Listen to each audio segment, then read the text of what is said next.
that awesome 80-degree weather almost every other day, maybe some rain, right? I think it's actually okay. It's my cold, not your cold. It's my cold. Which is what? 74? 76. Oh my gosh. You're kidding me right now. But it doesn't feel it feels colder than that actually. Oh my It does. gosh. Okay. All right, so Danielle, this is episode 479. How you feeling? Cold. Okay. Well, besides that, what's going on in beautiful Hawaii? Um, Nothing really. It's amazing that it's already December. And when it comes to this time of the holidays, I actually do wish I lived in an area that experienced all holidays because I get to see people's pictures and maybe like some of them it's like snowing, but even the ones that in areas that it doesn't snow where it's actually nice and just cold, like Southern Really? California in the morning, and you have people like kind of like bundled up a little bit and they get to experience that kind of cold. Like I miss that. I want that. I like Here I it like how just you put feels that in like, quotation marks. well, because it's Like it's all relative go. of who's cold it is. Like for me right Yeah, now it's cold. 76. Yeah, at least right now. It's like 3 in the afternoon. No good. Like it's a nice chill factor that's coming through the wind and everything like that. The trade winds. It actually feels colder than that.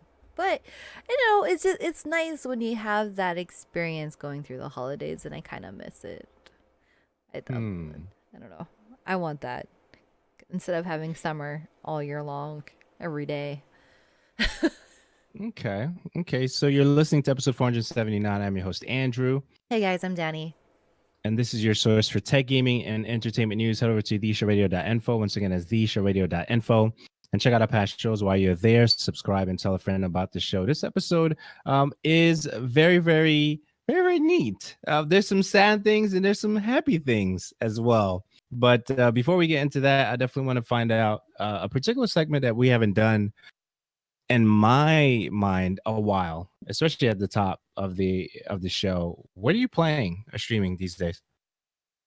I'm being really hot, really diligent, and sticking with games here and finishing out. So, let's see. I've been playing Fallout 76. Okay. That that game is just like taking the best of me. Okay, I so want to so quit so this game give me so bad. more. Give me more. Like what's the state of Fallout 76 right now? Because I know they're trying to do a patch, or based on what I saw, maybe they're preparing a patch or a big patch to fix things, which that's what they're supposed to be doing. So what's the state of it right now?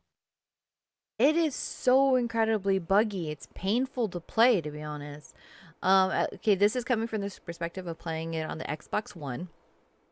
And just the standard edition, not the S, not the X, just the day one Xbox One. Um, it stutters a lot for me. Like I'll be running and it'll just like drop frames, or my character will just stop. It crashes. Like especially when I'm getting into, I guess, fights, when I'm getting swarmed by whatever the baddies are. I can't remember their names. The ghouls. It's so painful. Like I die so often because my game is stuttering and dropping frames during those moments. When I can just be out and exploring, oh, it's fine. It's a beautiful game. Stuttering's very minimal. But going into certain areas, like I think it takes a while for the quests to update. There's a couple instances where we were playing last night and we went through all the steps for like this quest to be completed and done, and it wouldn't register the last step, and we are trying eventually, like, you know what, let's move on. And then eventually, like maybe half an hour later, it will trigger. I'm like, oh, quest is complete, da da da, and you get the little notification. You're like, we finished that already. Like, why is this so delayed? There's another one where we have to clear out the ghouls from this racetrack, and two of the ghouls, like it shows the waypoint where they should be at. There's nothing there. You can hear the audio cues, but there's nothing there. Gosh, this I can't do this. So I guess hopefully maybe with the next time I load in, they'll be there. Maybe. Right. But without the NPCs in that game, it feels so empty. It feels so, I don't know, it's not so rewarding. I'm not too sure what I should be looking forward to, and when we complete these quests, I don't feel like I accomplished anything. Okay. So I'll ask this. What was the last game that you played before Fallout 76 that was like this buggy? Um You did any PUBG stuff? yeah, it wasn't this buggy. I mean, it had some issues, but it was still a playable game. It was still an enjoyable Okay. game. Um I don't know. Mm, Like I that's very telling.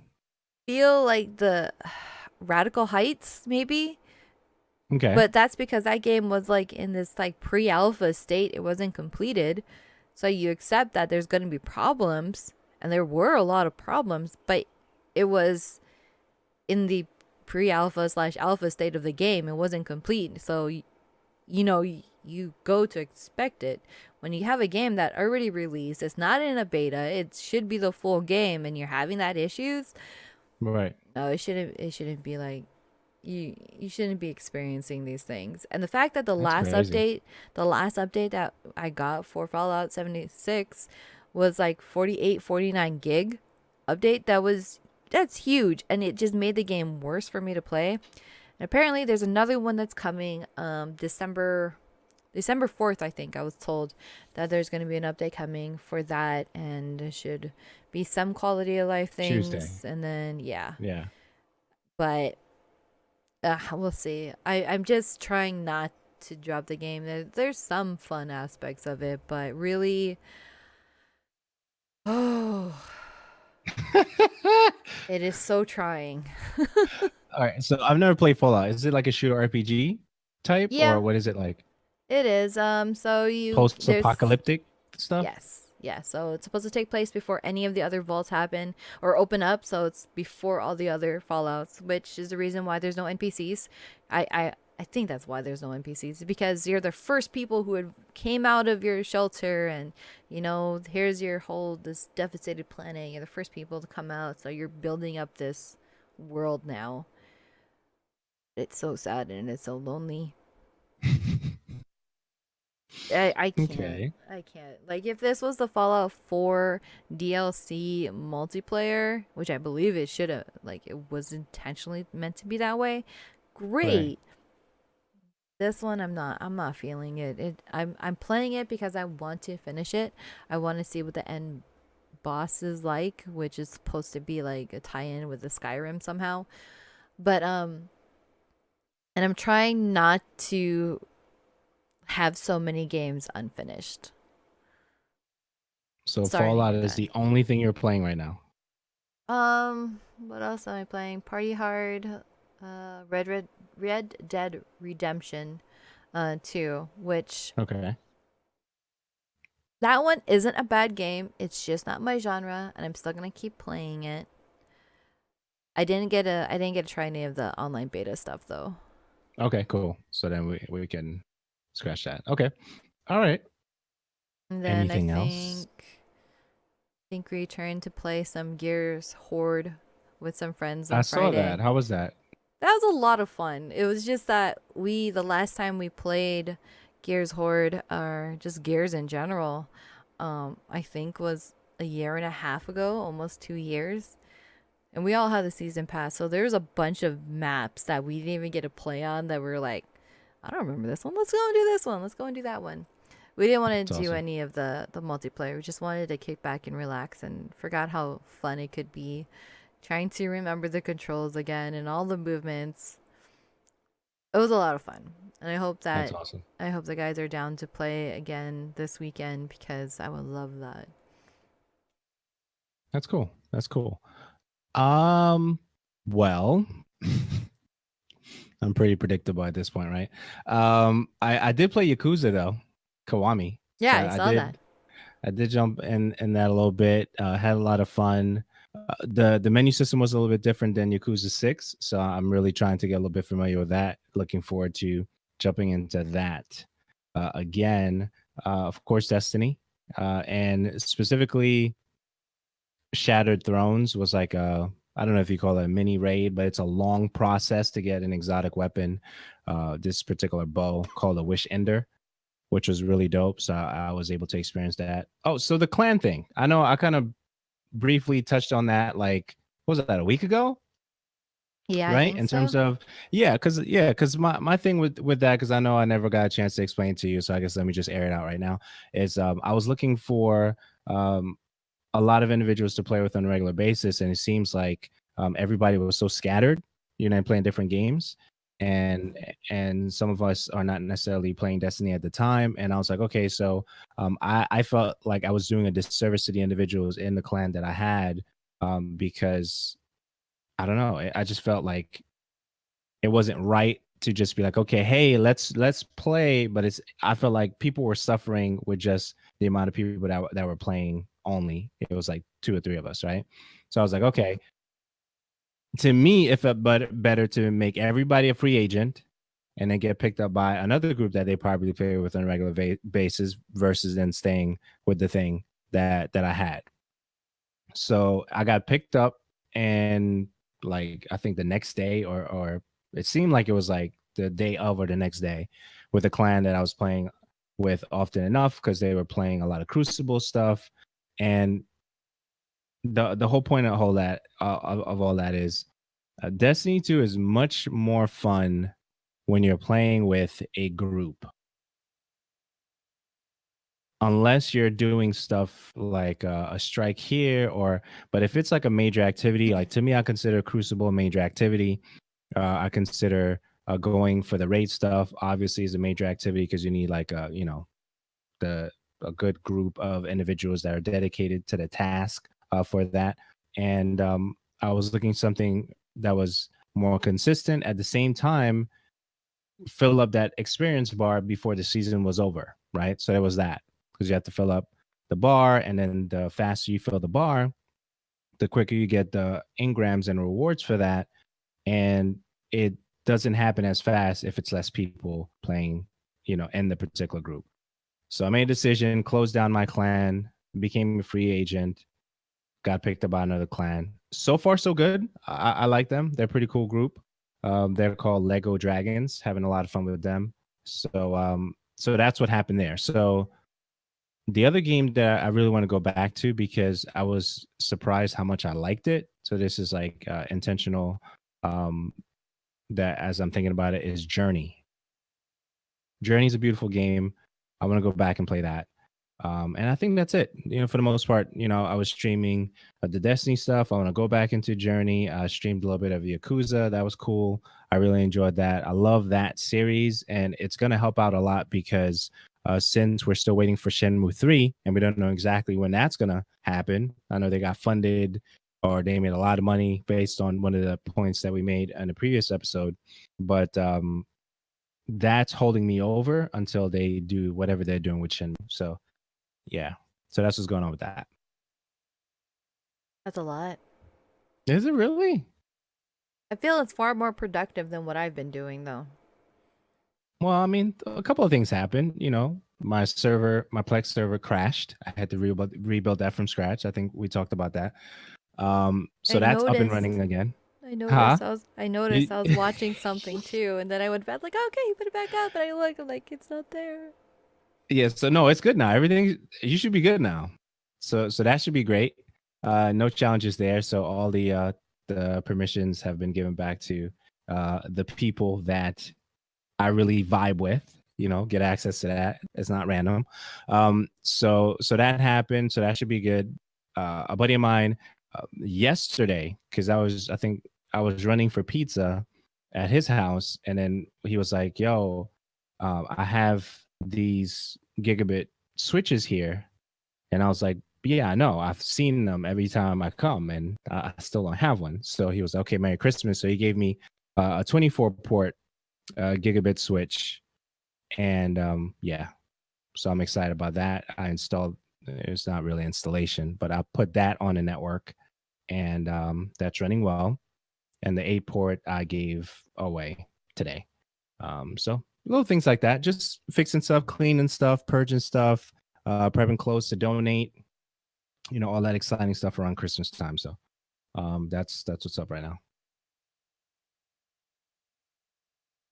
Ruru says, aren't most games more fun when you're playing with a group? Yeah, most games, at least most games that have that multiplayer aspect to it, whether it be versus or co-op. Yeah. Yeah, it's just yeah. So I guess a little bit more on that. It's Destiny is really I like playing lone wolf anyway, but Destiny is really lonely when you're playing by yourself. Like it's really and the fact that LFG is available and some of these other groups that can help you out to just join them for the guided games thing that they have, which is really cool. But I really wanted a group that, whether I was online or offline, I still have access to them by way of conversation. But at the same time, when we go online, we just crush when we're playing like PvP, right? That's what I wanted. And I think that the group that I have now, it organically took place. And I was like, okay, when season 5 starts for Destiny, the first order of business for me was to figure out what I was going to do with the clan thing and how that I was going to make those changes. So now here's the thing that I want to address too. So I wanted to be a free agent to whoever decided to pick me up, right? And whoever made that decision first is where I was going to go. There were 2 or 3 other groups that I could have gone with. I didn't want to ask them because I felt that was kind of weird. Like, hey, can I be in your clan? Can I be in your clan? Can I borrow your stapler? I didn't want to do that. Right? Stapler. I didn't want to do that. But at the same time, the first person that said, hey, we noticed you didn't have a clan. Can you join us? And that was my theory. And that's how it happened. It actually happened on stream. So once that took place, I think that, it organically happened that way. It wasn't forced. It wasn't, what's that word when they say, did somebody make you do that kind of a thing? What's going on, Taco? Thanks for hanging out. Rue, thanks for hanging out. So I wanted that. So it was a very natural progression of not being a free agent anymore and then being part of a group and then, and just enjoying the game. And since Destiny is the only thing I really play right now, like really, I really don't play much of anything else besides Destiny 2. It was a perfect fit into how we do things. So, but Destiny is different solo. It could be very, very lonely. And that's how I feel about it. I can totally see that. I also forgot, like, we can talk about this later. Earlier in the week and a little bit before that, I was actually provided the code, and the game I've been playing is Persona 5, Dancing Word. in the Starlight. So we can talk Word. about that later too. I did see that. So where do you want to put that? Let me see. You in the gaming section. Yeah, so let me put that right here. Persona, can't type. Wait, hold on. Persona 5. Sweet. Okay, so 478. So why did we say 479? We said 479 because 478 is already in the feeds. That was a conversation that we were trying to have, just to give you a background. And I want to do more of this. Give you information that I don't share anywhere else, which is why I think the podcast is so special to me and Daniela, is we share a lot of things here that we don't necessarily share on the Twitters and the Instagrams and stuff like that. So this conversation, as far as the Mu6 headphones conversation that we had in 478, which is already available now, was like a week and a half, almost 2 weeks in the making, Daniela, something like that. Yeah, something like that. Just before, or maybe the week before Thanksgiving. Right. It felt that way. So we started having a conversation surrounding that particular headphones because of a conversation that we had recently about just doing what you do as far as creating content. And who knows, maybe companies will reach out to you and give you an opportunity, right? That was recent. That was maybe 2 episodes ago, maybe something like that. Yeah. So it was a perfect thing that took place. And I don't know, Maybe it was prophetic, maybe it wasn't. I don't know, but it was very cool how it took place and how it happened. 478, I believe, is a great conversation. And one of the things that I was proud of Daniela, and I think that speaks to the both of us, is we try our best to be prepared in some of those conversations that we have, right? Even Mm-hmm. if it's impromptu. And as I was having the conversation with Ming Ming, she said that you're the first person that read all the stuff on the page to make the conversation add value to us, right? And I thought that was interesting. I said, out of all the different conversations you've had, out of all the interviews, all the product demos, and all the individuals that's currently talking about your product, why are we the first? I think that's sad. It speaks volumes to what we're trying to do here, right? In terms Mm-hmm. of providing value in however way we can, right? But I thought that was sad for the individuals, um, as a collective body of tech and games media. That should be, we should be better. I guess that's what I'm trying to say there. So I don't know, how far did you get to listen to the conversation? If you I did, what listened did to the you whole get from thing. there? I listened All to right, the cool. whole So conversation. talk to me about that. Would you send me some thoughts? You know what my favorite part of it is that it didn't sound like, I guess, a marketing conversation. It was very organic. It was very natural. And it's like, I like those. I don't like that feeling of like, here, this is what I'm trying to sell you. Like, yeah, she contained a lot of information about the product, about the price points, about the comparisons, all of those things that you would expect from, I guess, a marketing conversation. But she spoke about it as if it's something, which I'm sure she does because of the way it came across, as something that she's passionate about. And I love products like that. I love companies like that.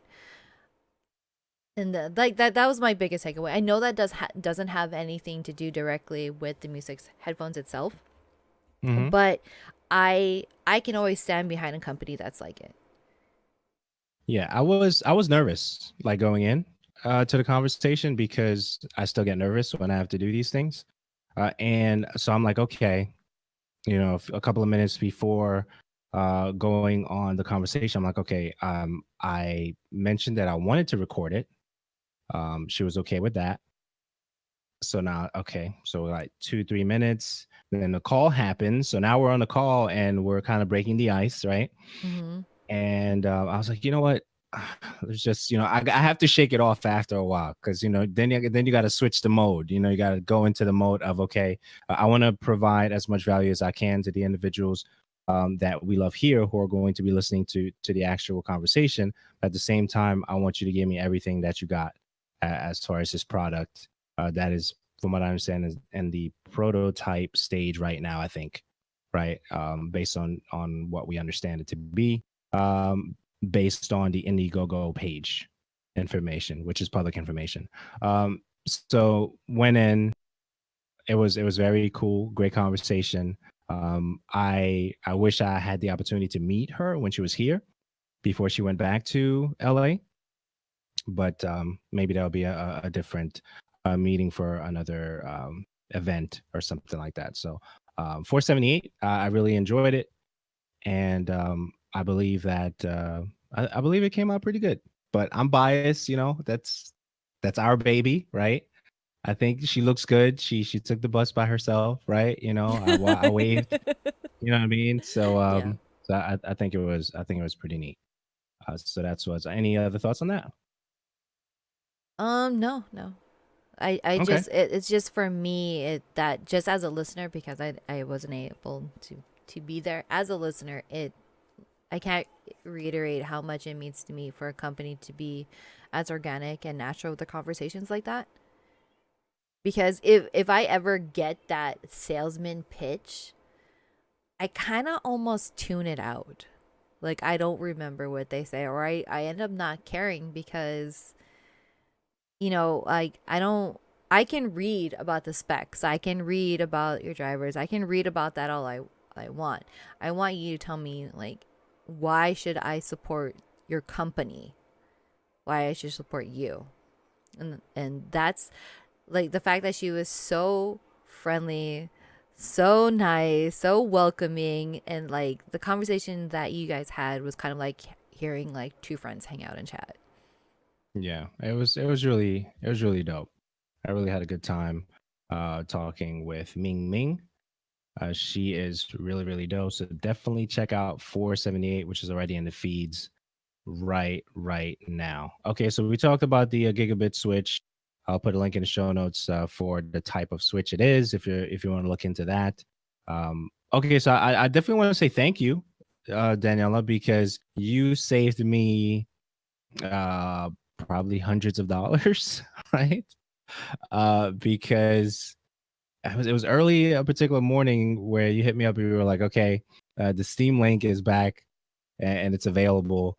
And I checked just before we recorded this episode 479, and it's not available anymore. And they're going to ship me the one that I ordered, and I rarely buy anything, rarely.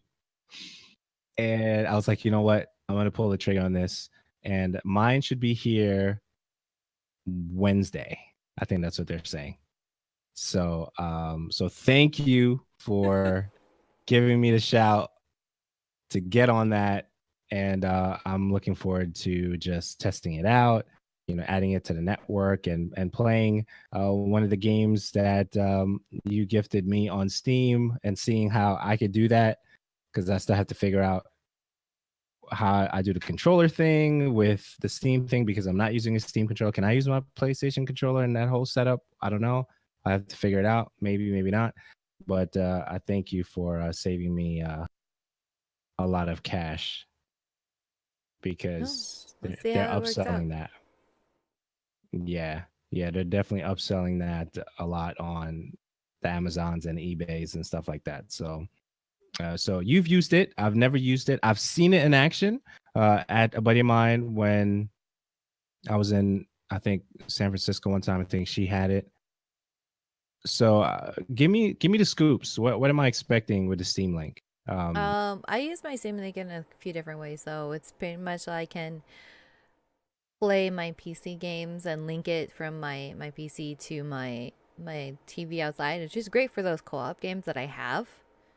Um, and amazingly enough, there was a time where I actually how do I put that? So I use a service Rabbit so that I can watch like TV shows or movies with a group of people. So you create a room and then I control it. I can sit on my PC and watch it, sure, but it's more comfortable if I can just watch it on my 55-inch TV. So I can actually use my Steam Link, which will capture everything that's happening on my PC, just a screen. It doesn't even have to be a game. And Okay. it'll just play on my TV that way as well too. What did you call it? You said Rabbit? Yeah. So if you look up the link RABB.IT, Okay. that's what this website's called. Okay. So And that you're you using what are you using, Netflix or anything to create the anything. room? Yeah, so Okay. you like it brings up a virtual machine. Okay. So it'll you can bring up a website to watch whatever, whether it be your Netflix or your Hulu login using your information as you normally would, but then you can invite up to like 100 people online to watch it with you. And That's there's pretty yeah, cool. there's a chat room in there. There's a camera if you really want to use your camera, or a mic if you guys want to have chat. I usually just have it up there, bring it up, and then I can just sit in my living room and watch it with like a bunch of people. And then I just use my phone just to like type in chat. That's really dope. So that's how I was like kind of like using it. It's a That's nice feature. really cool. Okay. All right. So can you use your PlayStation controller with the Steam Link, or a Funny enough, controller with the Steam? I've yes, you can in a way. I forget what it is because most of the time we're just using keyboard and mouse. Okay. I'm But excited about yes, it. Yeah. Yeah, I'm definitely excited about it. So that should dollars be and here. 50 cents. Feel like you What's can't go up? wrong. You can't go wrong with $2.50. Why do you say it like that? Because that's so cheap, okay? I thought I got a deal and when I bought it for $5 and you got it for even half of that. So it's like, yeah. Yeah, and I should have taken advantage of the $5 deal, but I was it'll come back. And when it did come back, it was like, if you don't get it now, oh well. And I was like, I couldn't, I couldn't let it go. So, so that's what happened with that. So yeah, so that's what's going on with that. Excited to get that here. That should be here Wednesday. We'll see what's going on with that. Okay, so I did see. Did you hear about this Instagram close friends thing? No. But Okay. I don't know. I know it applies to the stories, your Yeah, Instagram yeah, yeah. stories. Yeah, the feature allows you to choose whether an image is shared with the masses or just people on your close friends list when you add it to a story. No one will know whether they've made the cut to your close friends list or not. So you can select whomever you'd like to be included. And then it gives you, talk about that kind of thing. Stories I haven't really taken advantage of yet. I know you've done different things with stories. So what is how do you use Instagram today for you? I don't really section it off to where it's only to specific people. I can see the Okay. why the feature be there, but it's there for me to have it to the public masses. It's too much of a hassle for me personally to be like, all right, you're close, you're not. You're close, you're not. I know that there's a feature on the stories in which you can prevent certain people from seeing it, like hide from so and so, hide story from so and so. I know there's Right. that option, but I don't really have anything to hide. Not really doing anything where I don't want a set specific amount of people to know I'm not, where I'm at. I guess that's one of the features I would see it being like I would use it for. Like I if I go to an event, I want everybody to know that I'm at an event because I want to see people there. So I'll post it when I'm live. If I'm doing something that's personal, like if I go to the beach, most of the times, okay, which I really don't normally go to the beach, but this is just an example.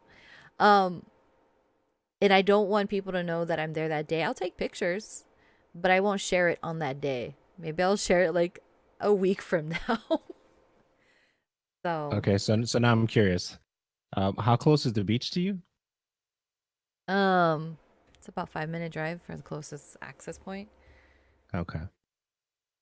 You're just not a beach person, or I don't like having to like pick out sand out of my hair a week later.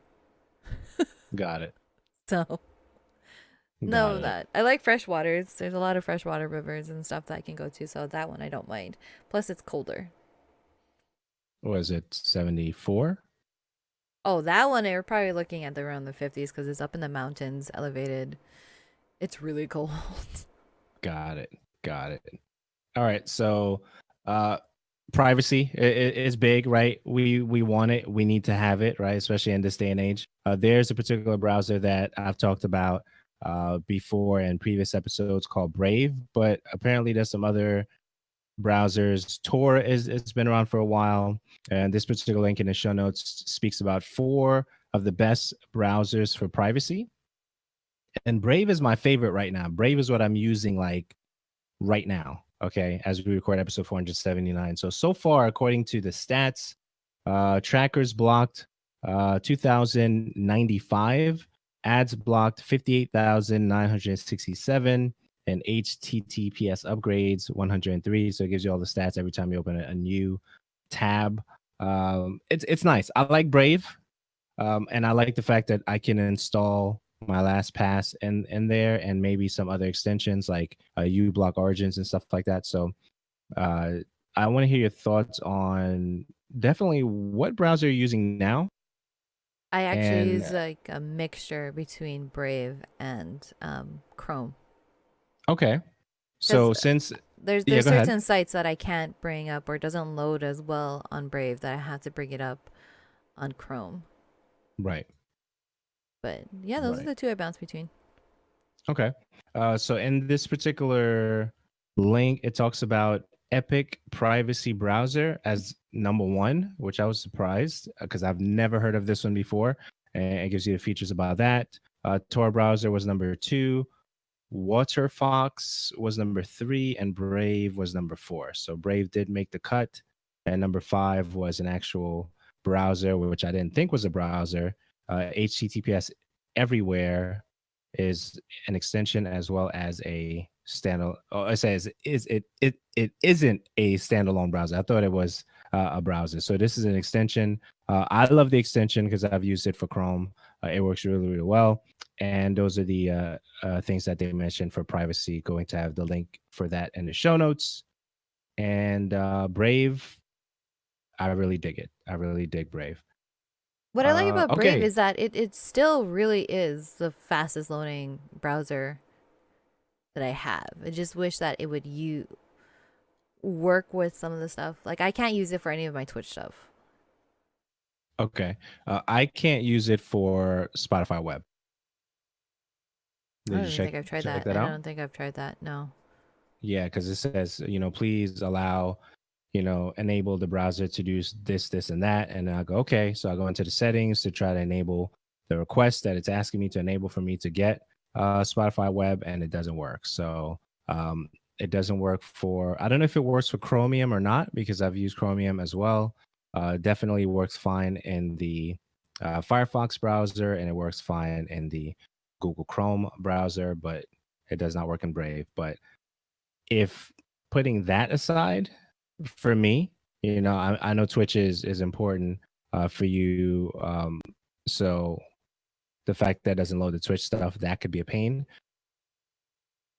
But Everything else that it does, no, go ahead. no, I use it for like my actual like daily stuff. Like, well, not I Right. wouldn't say they're daily.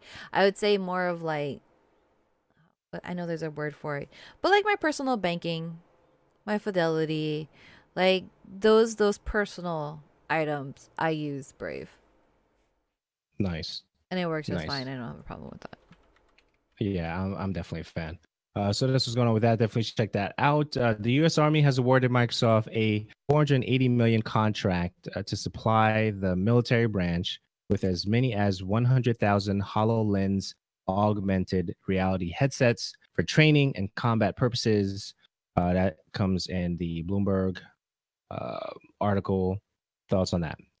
That's not surprising. I mean, it's not the first time that somehow the DoD or the military has supplied, you know, stuff for them to go and experiment. Like there was that I forgot how many PS3s it was to make that supercomputer. I forgot how many Word. PS3s it was to make that Whoops. super loaded that up by accident. Um but I'm not surprised. But that's a lot of units though. Yeah. That's a lot of units. Yeah, U.S. Air Force connects 1,760 PlayStation 3s to build supercomputer. Yeah, see? 2010. That's crazy. So yeah, so that's what's going on with that. Hangouts. I don't know. I don't know how I feel about this particular bit of news though. Hangouts may shut down in 2020, according to Google. Your thoughts on that? Well, it sucks. But then I think most people are still just they're migrating over and using Discord. It's just so much easier, I feel. Because I don't know, it's just something I use daily. The fact that we can have these private calls, I think it's up to 8 people in a call. That's a nice service. Currently right now it's not fully optimized for too many private calls, but it is like nice and it still works. okay, so why were you considering Skype still, or why are we still considering Skype? Oh, the only Even though, well, I don't know if it was so much considering it as I wanted to see the function of the NDI pull-ins. Because right now, for us to use Skype, I have to do a screen capture to bring in our camera overlays. Whereas with Skype's NDI, it can just pull from that source. I don't have to do any screen captures, and I wanted to see how that workflow and overhead would Okay. work for at least for my setup. Okay. But obviously we So haven't tried it yet, so I'm like even just taking my time on yeah, that. okay. It's all good. It's all good. All right. It is what it is. So yeah, so Hangouts, I haven't used in a little bit. I've definitely been really having a great time with WhatsApp on the web as well as on the phone. So, and it was cool because when I recorded the Skype conversation with Ming Ming, I just did the OBS recording from there, and I got exactly what I needed to get. So at this point, it doesn't matter what the app is as long as it allows me to record the conversation. That's where I'm at, because I think that for that conversation to be recorded and distributed into the feeds, if I didn't have a way to record that conversation, then I would have been a great conversation lost, right? It would just been a conversation for me to get information about a product that I'm excited about, and then I have to share it with you. But the fact that she was on the conversation and we captured that, I think there's something special about that, right? Any conversation, right? If someone gets an interview and I always want to hear this person's perspective on something, or even like Meek Mill, which I like his body of work.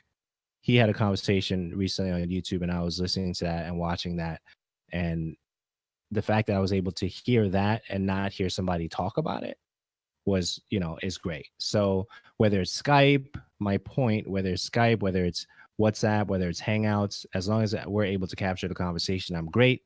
But this thing that you're saying about the workflow, which will help you set up faster, is something that we should definitely see if it is as good as they say it is, right? Uh, Based on what you've heard. So I'm looking forward to that. So either way, it really doesn't matter in the sense that as long as we're capturing the conversation, we're able to distribute it. I think it's going to be great for the listening ear. And there's now a lot of different ways to make that happen too. A lot. Word. Absolutely. I know there's extensions that you can add to Discord and make it happen.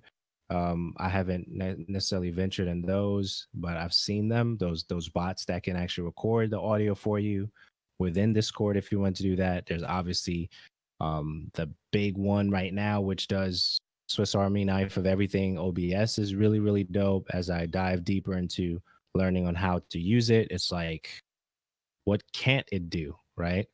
That's really where we're at with that. But yeah, so it's definitely exciting stuff.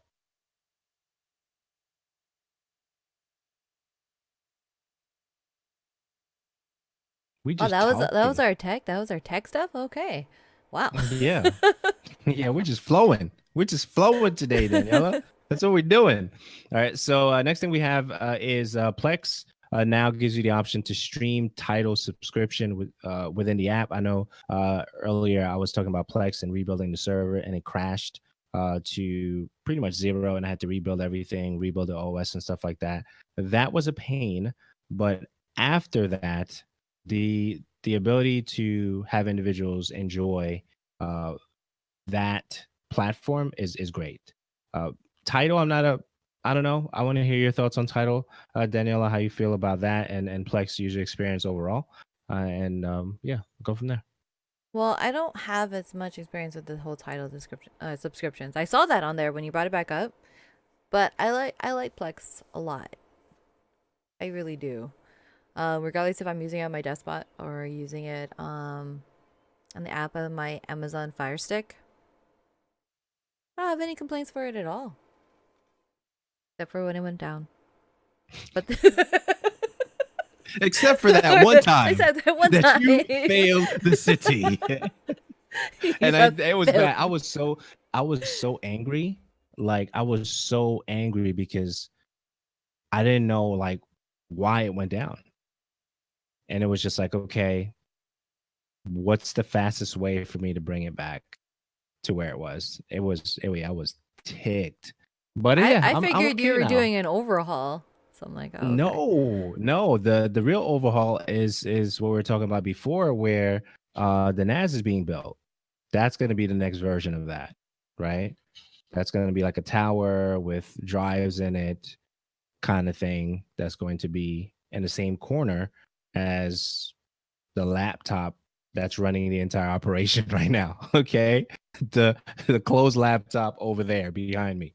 Okay, so the NAS is going to play a big part to, um, I guess, make it a little bit easier. I think, maybe I can use repurpose the laptop for me to use it again as a daily driver or whatever, because it's lighter than this Origin PC that I'm using right now. But that's a whole nother thing.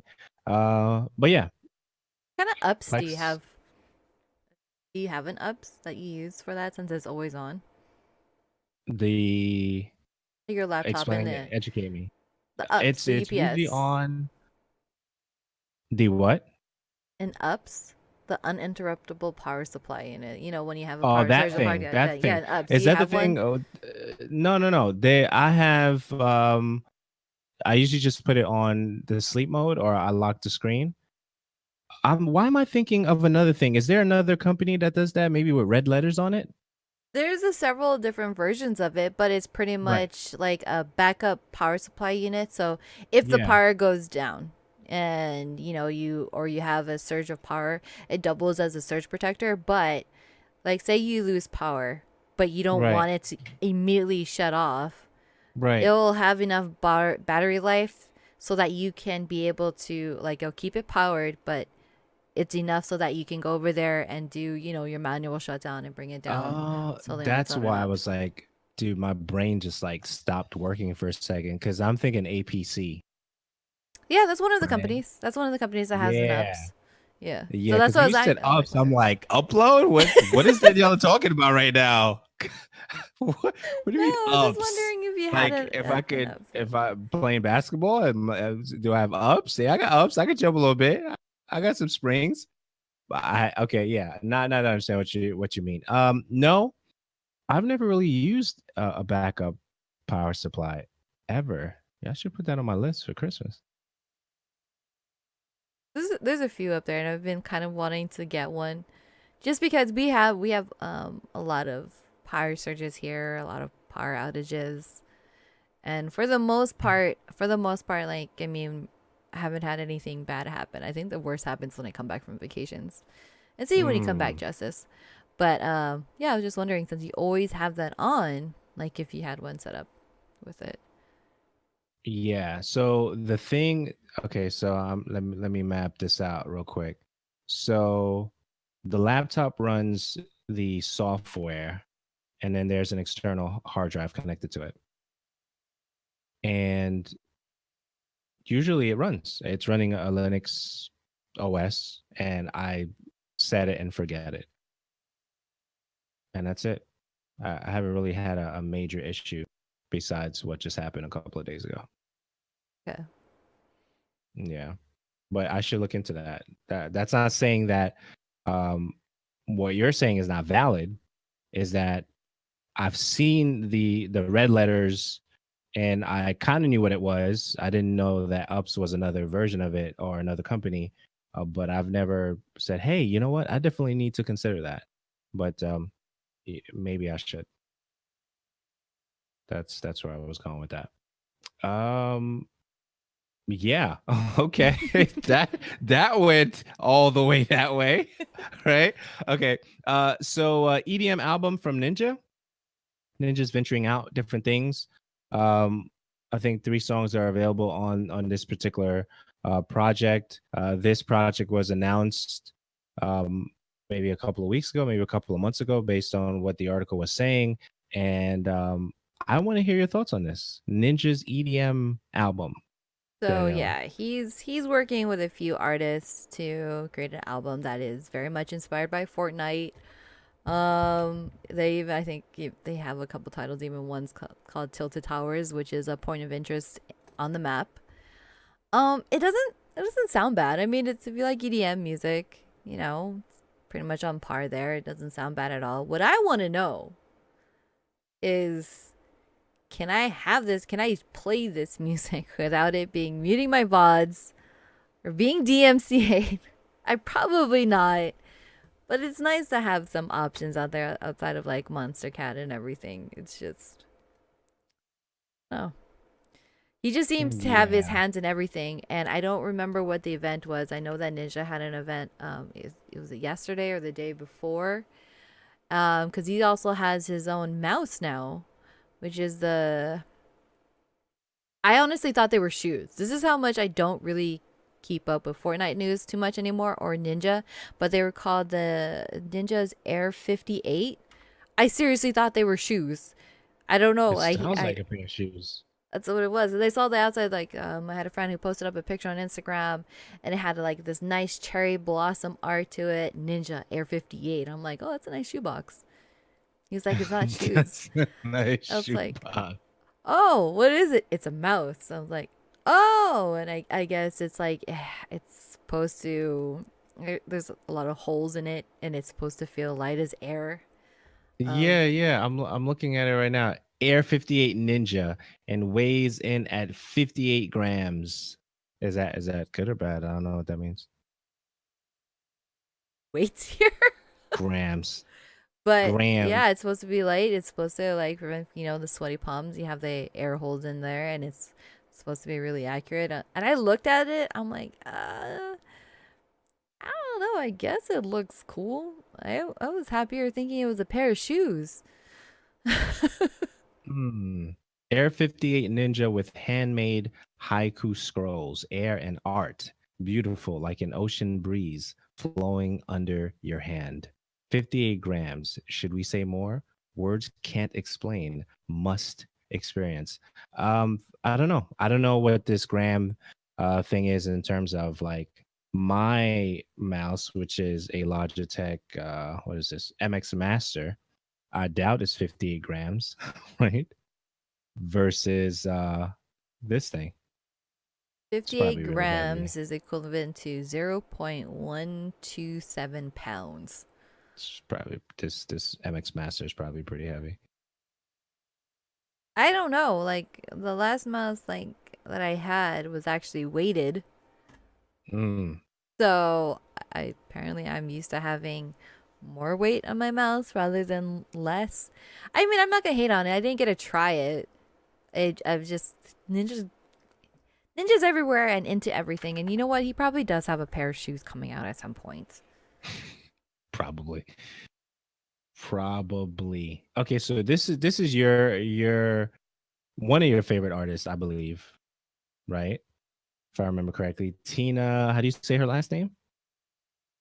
I don't know how to pronounce. I butcher people's names. Guo. Gao.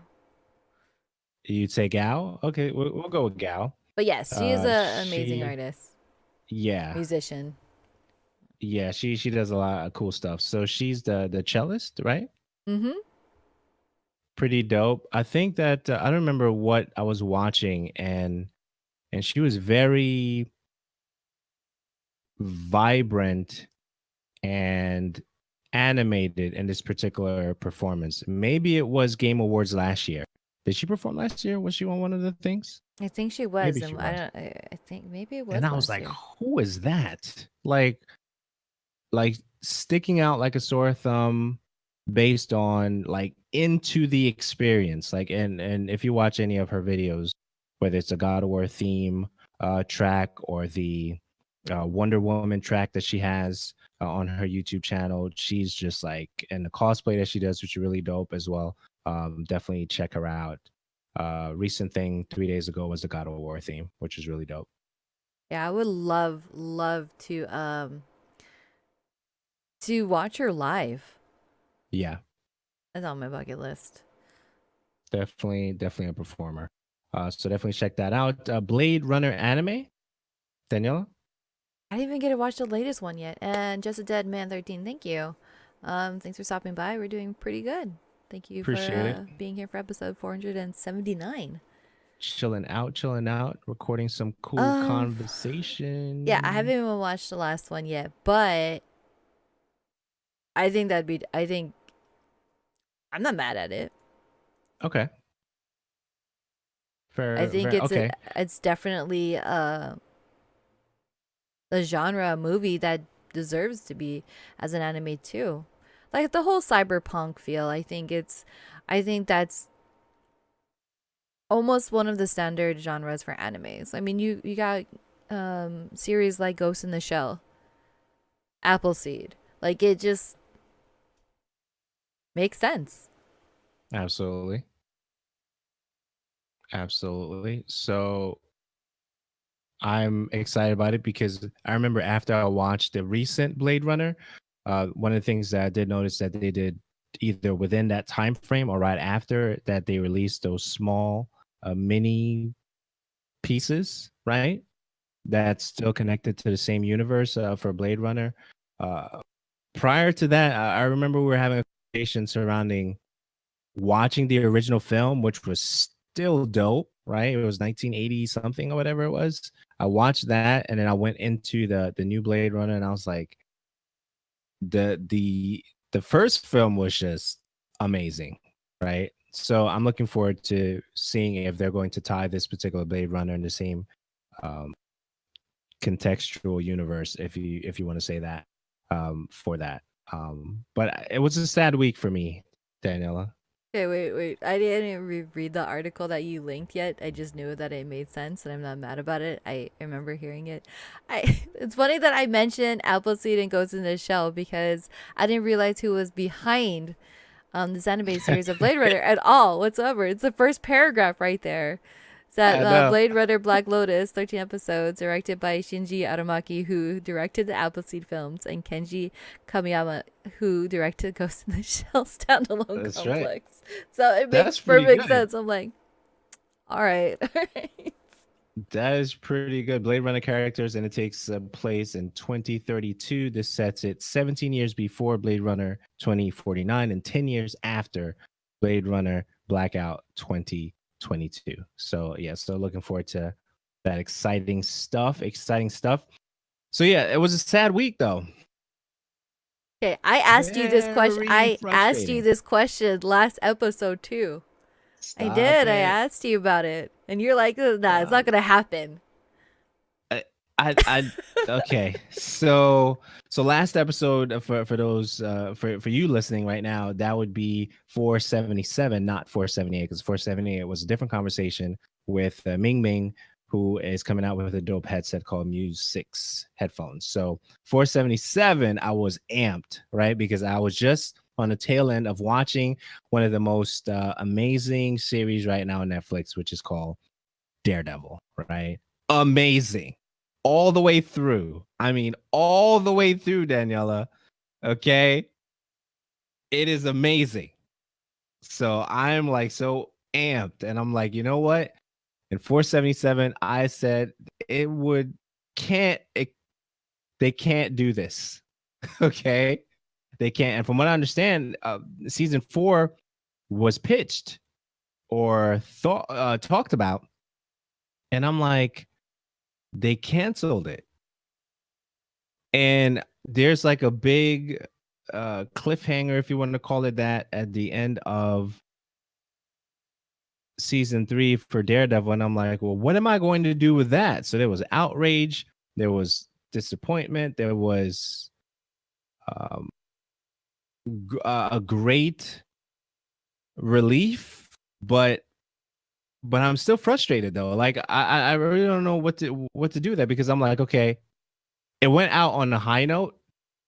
And the fact that it ended that way, that's great. But what am I going to do with the information that I have right at the tail end of that? So now I'm upset and I'm really very, very disappointed. But at the same time, I'm watching House of Cards, which is pretty good, thus far.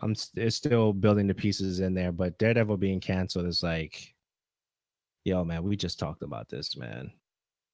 Like, And you were so certain, like they're not gonna cancel it. They can't. absolutely not. And what they do, they cancel it. So what's left? What's left? You have Jessica Jones and Punisher, right? I yeah, I think so. I think that's it, right? So They're let's next pull on up. the Let's. chopping block. I mean, if they cancel Daredevil, why are they gonna keep Jessica Jones and Punisher? Okay. All right. So. You're Okay. like defeated. I'm not gonna say already. I'm not Hold gonna on a say second. that All because right. So even pulling. Sick Nasty said you totally jinxed it. Oh my gosh. All right. So pulling in from this particular article, right?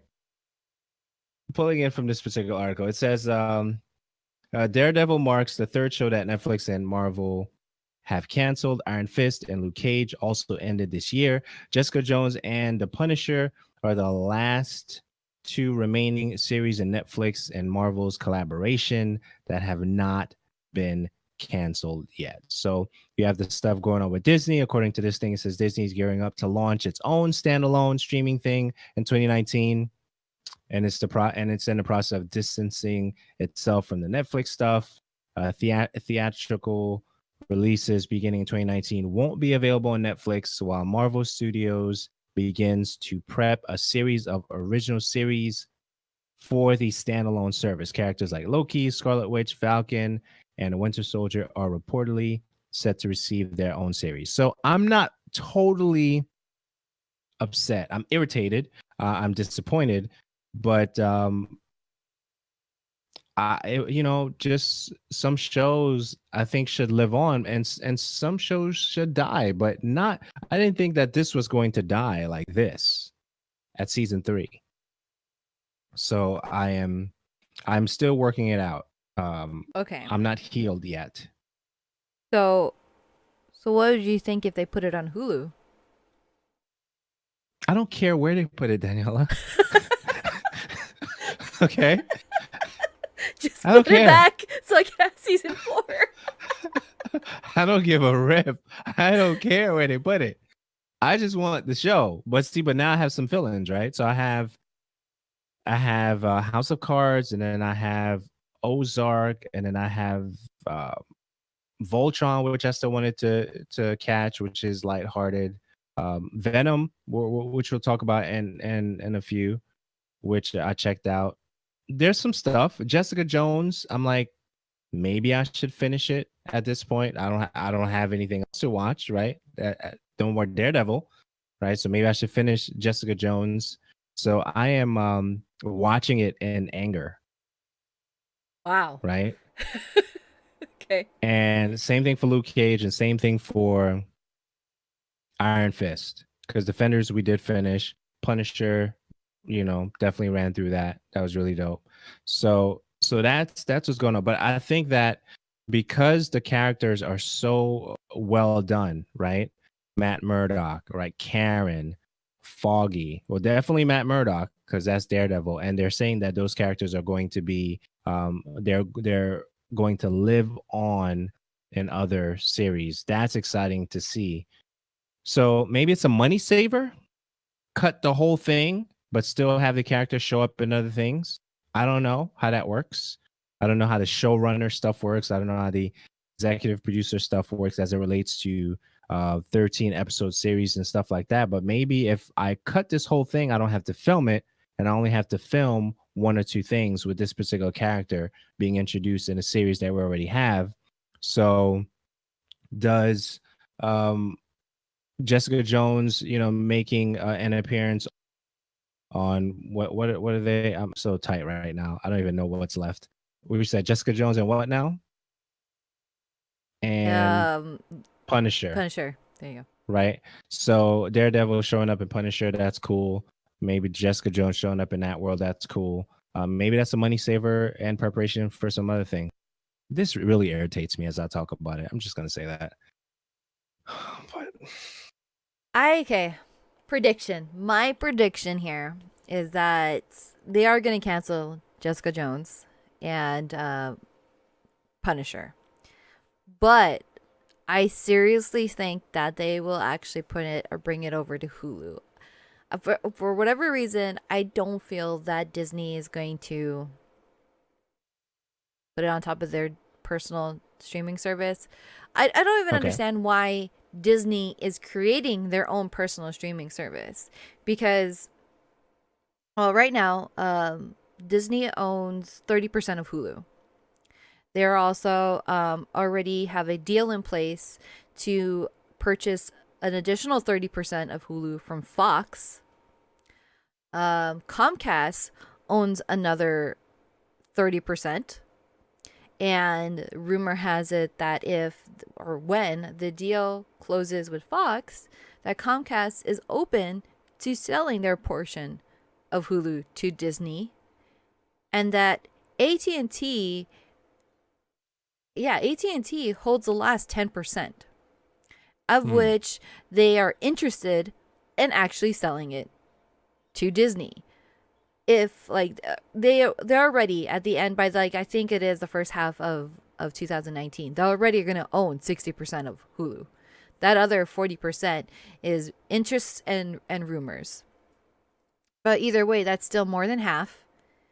So if you own more than half of an already streaming service, why would you create another?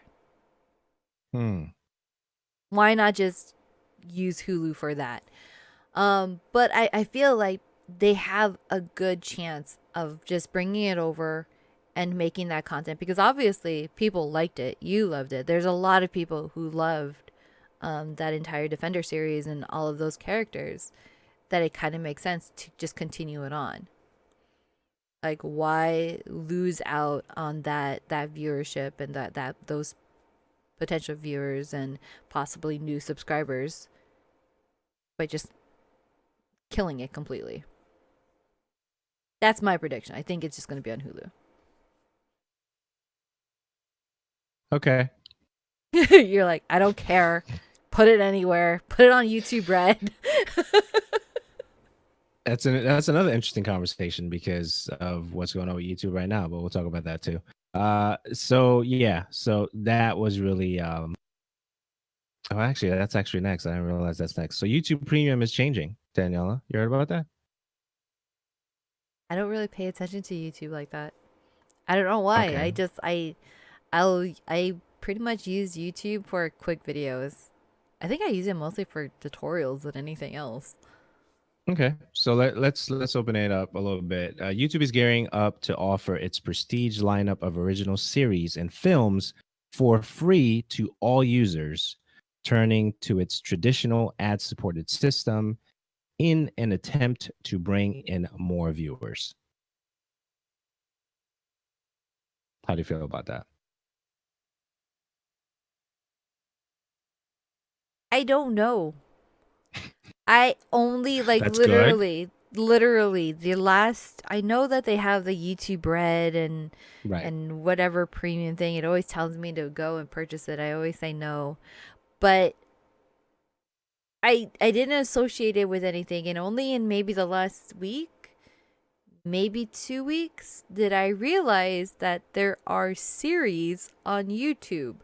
And the reason I found that out is that my coworker was watching some TV series on YouTube, and I'm like thinking like, did somebody just like rip it off? And they're like, oh no, it's actually legitimately on YouTube, and I pay for this service. I'm like, what? So I Hmm. only just discovered that. I'm probably super behind on it, but that's how little that I pay attention to it, and that's why I don't know how to feel about it. I don't know what that means. What does that mean for just a regular casual YouTube viewer? They probably don't even know about it.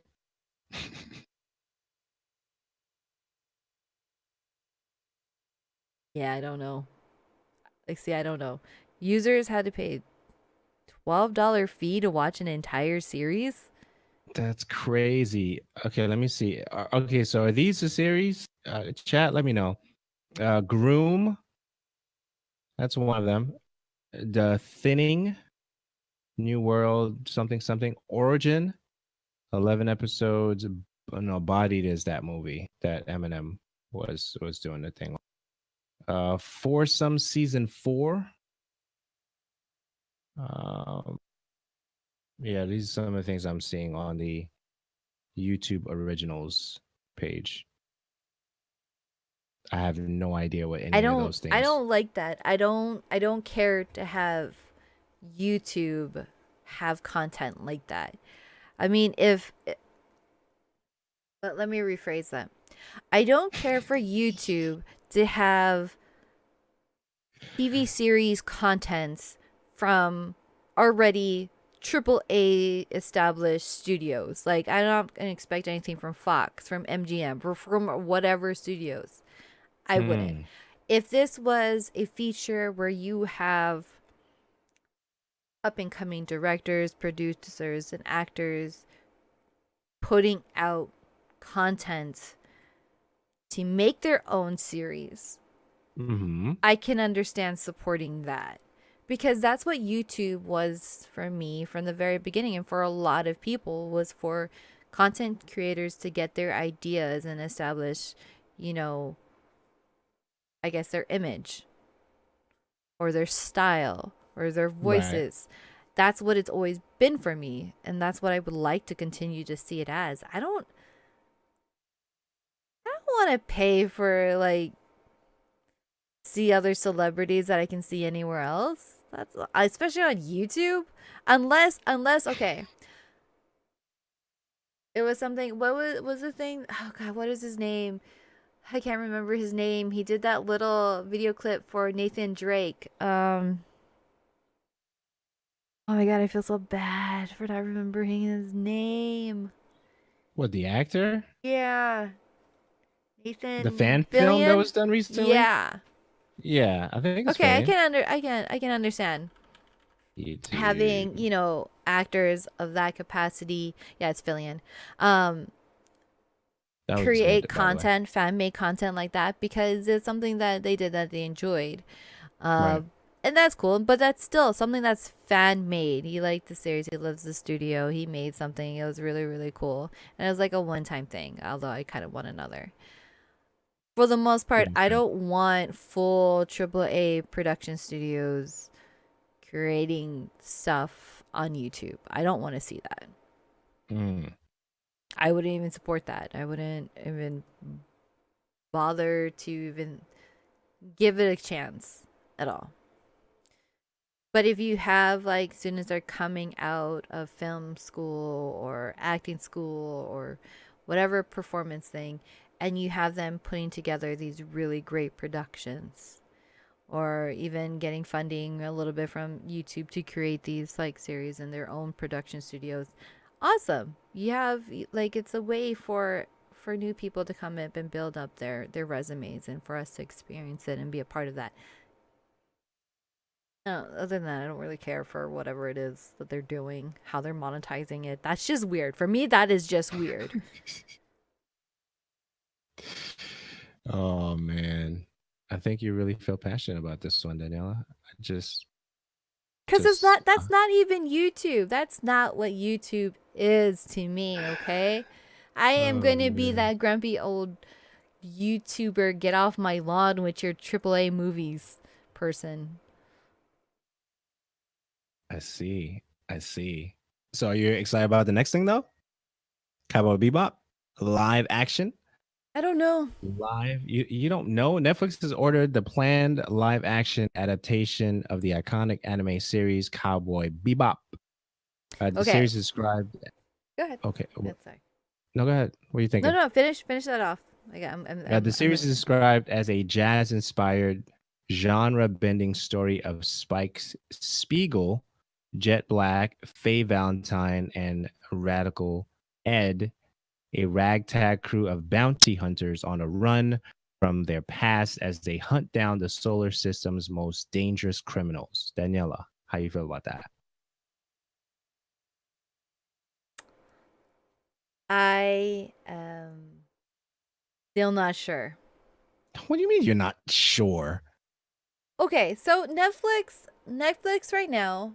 Let's see what their live action film adaptations for anime. So, if they They just gave you Castlevania. yeah, they did, but this is live action. So their animes are good. Their live action adaptations of animes is a little bit of a hit and miss. What was that Book of the Death thing? What was that? Okay, Death Note. Death Note, that's what Yeah. I mean. That was terrible. That was absolutely terrible.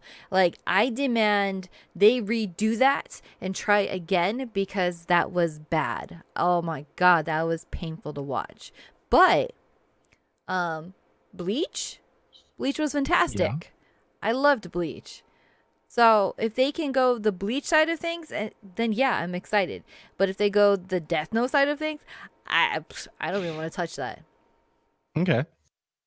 That's fair. I didn't see either, but I'll take your word for the Bleach one because that's Bleach is a long running anime also, right? Yep. Okay, that much I remember. Okay, fair That's enough. where I'm feeling about it. I'm like it's like a 50-50 for me at the moment. It's Hmm. really hard to take, a long-running anime series that has built up a huge fan base like that and then try to make a live adaptation of it and expect it to remain at least somewhat true. Like Bleach, there were some things that had to be changed. I got it, but it was still enjoyable and I still loved it. I still love the anime more. But Death Note was like, ah, my god. It was almost as bad, not as bad, but it was almost as bad as the live action Avatar, and that movie almost killed me. Maybe I might sound a little bit dramatic on A it, little bit, a little bit. but but worst live action adaptation of animes is going to be number 1 Avatar, number 2 Death Note. Mm. Please don't make Cowboy Bebop number 3. See, even Taco, he says he's worried about Cowboy Bebop.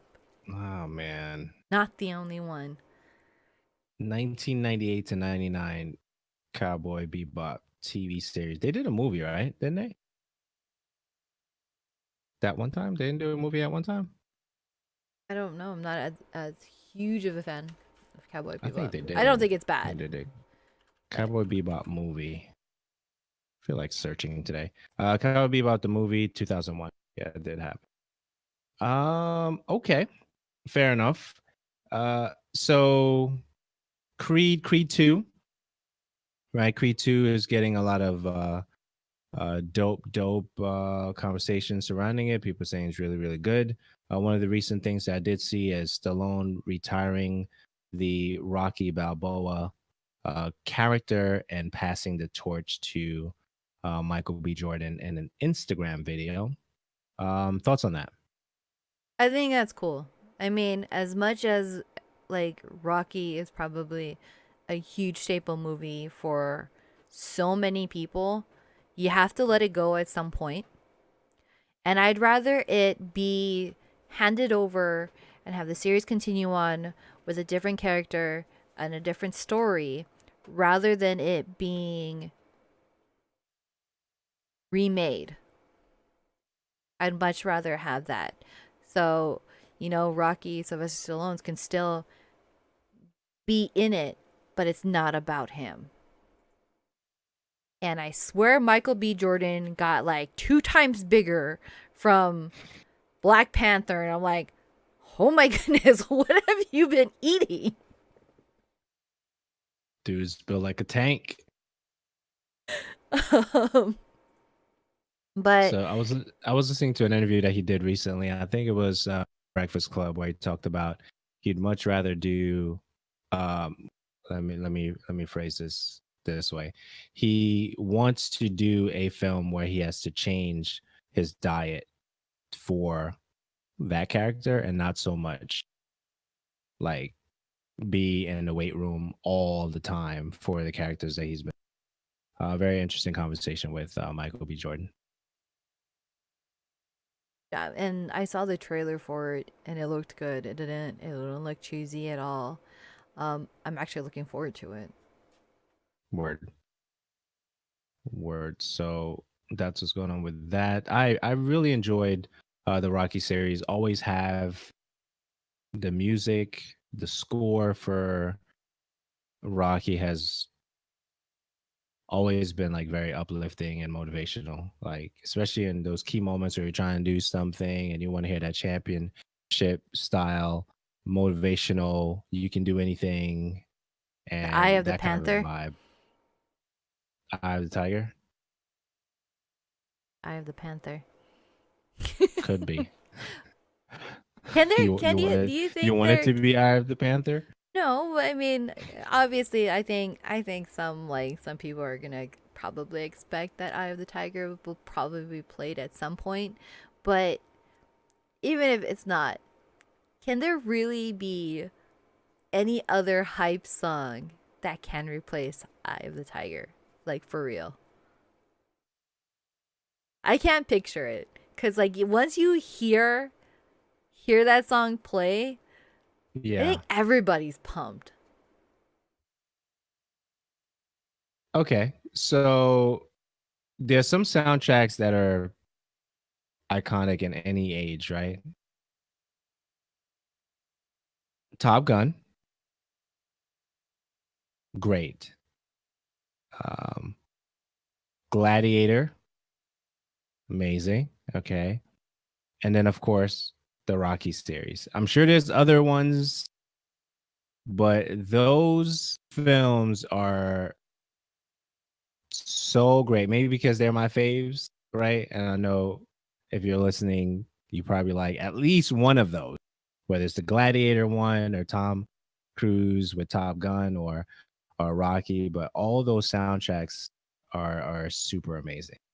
So I don't know. Top Gun does it for me. Some of the songs there definitely do it for me. Highway to the Danger Zone, that's an amazing soundtrack. A lot of Score. it a lot of amazing soundtracks really comes out from the 80s and like the early 90s. Cuz there's like Yeah. yeah, it really is that ones that stand the test of time because even current movies in like maybe the last 10 years, yeah, there's a lot of movies that had, really good soundtracks Yeah. and I enjoyed it. But they're not But memorable. they're not, yeah, that's the thing. They're not memorable. It's not like if you hear that No. song, you're going to think of that movie, you're going to think of that moment. But yeah. No. Like Ip Man 1, 2, and 3. That has a great soundtrack too. The song that was played during his snow training montage in Rocky 4, amazing. Back and forth training with Rocky and yeah, amazing. Yeah, all those you remember those, right? I think Ip Man was good too. It's obviously later, but there was some great tracks on the Ip Man stuff. Crouching Tiger, Hidden Dragon, that was great soundtrack. Okay, you know um what do you call that? Once Upon a Time in China, 1, 2, 3, 8, 10, however many they did with the character One Fei Hong. That's great. Iconic songs and scores. But I don't know, you can go on and on with that. I don't think anything can top Eye of the Tiger though. For at least for Rocky series. The At Rocky least for series yeah, and at least for Rocky. So that's what's up with that. Okay, so Luther, excited, series 5 coming soon. Trailers out for that. That's about a minute and like 40 seconds or something like that. Definitely excited with everything that they're showing in there. I think it's going to be a 4-part series. I don't know why I said port like I'm from LA. 4-port. I don't know how I don't know why I went there. But why did I think LA when I said that either? I don't know. But I'm excited for Luther. One of my favorite shows. We talked about that maybe 2 or 3 episodes ago. How iconic that character, DCI Luther, amazing detective, how crime mad you drama. gonna be that I haven't watched it. Daniela, come on, man. Just one episode. One. Okay, okay. Just What's it available one. on? Um, Netflix should have it right now. Let me check Netflix. I'm gonna tell you right now. I'm gonna tell you right now. Okay, my last pass. Okay, work it, last pass. Do it. Signing in to never password. And I got a lot of. Oh, I got to mute that because that's gonna go on the show. Luther. Yeah, it's there. So you have available for you right now 4 series, and then they're doing 5. Such a great show, Daniela. I'm telling you. Telling me Man, more what you than, saw, man. It's just, so is this greater than Daredevil? that that's an interesting, that's an interesting conversation. I would say my zeal to watch it is as they're close. Really? They're Okay. really close. Yeah, they're really close, and the characters are just amazing. Yeah. So we talked about maybe 2-3 episodes ago that everybody needs an Alice Morgan in their life because she's super crazy. But I like crazy, which we talked about that Okay. to some degree. I like contained crazy, if there's such a thing. And friends and colleagues and stuff like that, where I know that they, a little they can go off, but at the same time, I trust them. It's kind of weird. But that character, Alice Morgan, is not necessarily contained crazy because of what took place in the show. But as she builds a relationship with the main character, Luther, that's just a beautiful dynamic to watch. And it's a memorable dynamic on the show. So I recommend anybody, if you like crime drama and Luther, you're doing yourself a disservice. Whether they cancel it or not, I'm going to be upset. We already know that, just like they did Daredevil. But yeah, give me one episode. Okay. Give me one I can do or that. 2 and tell me, not my thing. Or Okay. I can't stop watching. One of those I can do that. word. So this is going on with that. Luther is exciting, definitely exciting stuff. So Venom is interesting. Venom. So these are impressions, reactions for this particular movie that I just watched 2-3 days ago, maybe. Okay, so I always I'll say this. I'll start the Venom conversation this way. Why am I laughing? I don't know why I'm laughing. I feel very giggly today. So I've always enjoyed Carnage and Venom and Spider-Man and those characters, the web slinging, if you want to say that, characters. Well, symbiotic is not web per se, but don't be very overly critical of what I'm saying right now. Slinging through the city, that kind of a thing. Those characters I've always enjoyed. So watching Venom on screen, I was not watching for a story. Okay, so I'll say that. So my evaluation is not what I've been seeing out with what you've seen probably with the critics and the reviews and the super movie review people and all those things.